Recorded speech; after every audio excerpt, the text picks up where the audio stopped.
c'est Amy. Aujourd'hui, je vais vous raconter l'histoire d'un lion qui a horreur de la savane. Vous êtes prêts à savoir pourquoi? Allez, c'est parti. Le lion qui n'aimait pas la savane, de Séverine Delacroix et Sandrine Golec. Henri est un lion qui n'aime pas la savane. Et pour un lion, ne pas aimer la savane, c'est vraiment incroyable. Et très compliqué aussi, car Henri vit au beau milieu de celle-ci.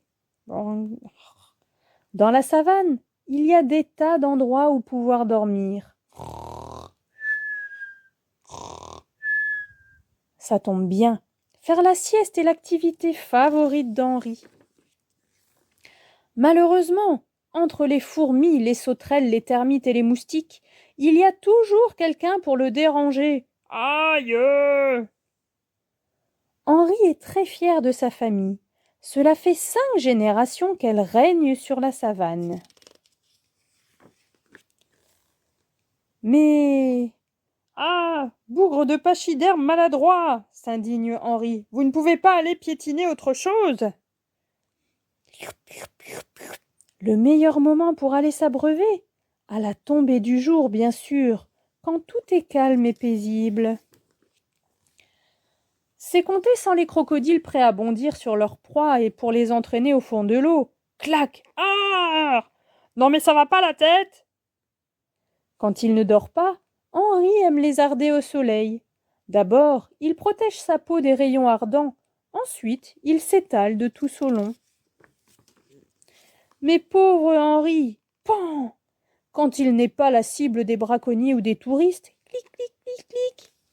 Il est la tête à coiffer des singes. Miam, miam.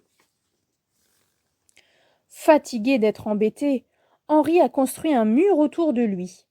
Évidemment, un lion en a profité pour tenter de lui piquer sa place. Sauve-toi! Alors, il a creusé une tranchée pour délimiter son territoire. Mais dès les premières pluies, la rivière s'est installée, et les hippopotames aussi. Cette nuit, comme toutes les nuits, Henri se prépare à débusquer une proie. Car si la journée, les femelles chassent en clan, le soir venu, les lions chassent en solitaire. Après avoir embrassé sa famille, Henri s'enfonce dans la savane. Il a de la chance. Une gazelle broute à l'écart de son troupeau. Henri se prépare à bondir sur elle, quand soudain... Aïe! Non seulement la gazelle en profite pour se sauver, mais en plus... Nom d'une crinière mal peignée, fulmine Henri. Il y a des hyènes sur mon territoire. Or, ça, il n'en est pas question. Les hyènes s'enfuient vers l'étang. Henri décide de les contourner afin de leur faire peur une bonne fois pour toutes. Mais boing! Oups! Eh oh! Proteste Henri. Je suis tout de même le roi de la savane! Boum, boum, boum, boum. Et paf! Ah! Trop, c'est trop!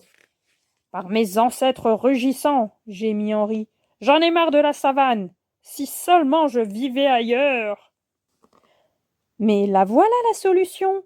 Henri doit quitter la savane et ses problèmes seront réglés. Le lendemain matin, Henri annonce à sa famille qu'il part trouver un meilleur lieu de vie pour eux tous. La la la la la. Ni une ni deux, il empaquette un peu de viande séchée et s'en va. Après 8 jours de marche et quelques péripéties, Henri arrive dans un village d'humains. Nom d'une gazelle boiteuse, s'émerveille-t-il. Tous ces animaux ont l'air fort appétissants. Je me demande s'ils sont aussi délicieux que l'antilope. Ouf, ouf, ouf. Henri n'a pas le temps de le découvrir, car les villageois le chassent sur le champ. À la réflexion, songe-t-il, il me faudrait un endroit sans humains, un endroit comme le désert. Là au moins, il n'y a ni humains, ni crocodiles, fourmis, rhinocéros ou hyènes. Le problème, c'est qu'il n'y a pas non plus d'antilopes, de zèbres, de gnous, de girafes et d'eau. Et le climat est vraiment insupportable.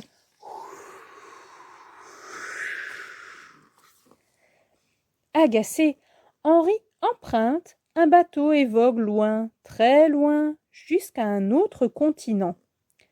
La traversée est éprouvante, mais au bout d'un moment, Henri touche terre. Boing.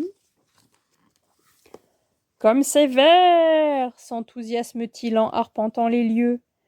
Et oh, il y a des espèces de grosses antilopes à cornes, et des porcs-épics aquatiques, et des énormes buffles bien dodus. Il n'en faut pas plus pour convaincre Henri que cet endroit est un paradis. Aussitôt, il y fait venir toute sa famille. Désormais, Henri est un lion heureux. Le roi de la forêt, c'est lui. Ah, enfin, presque. Et voilà les loulous, j'espère que cette histoire vous a plu et je vous retrouve très bientôt pour de nouvelles aventures.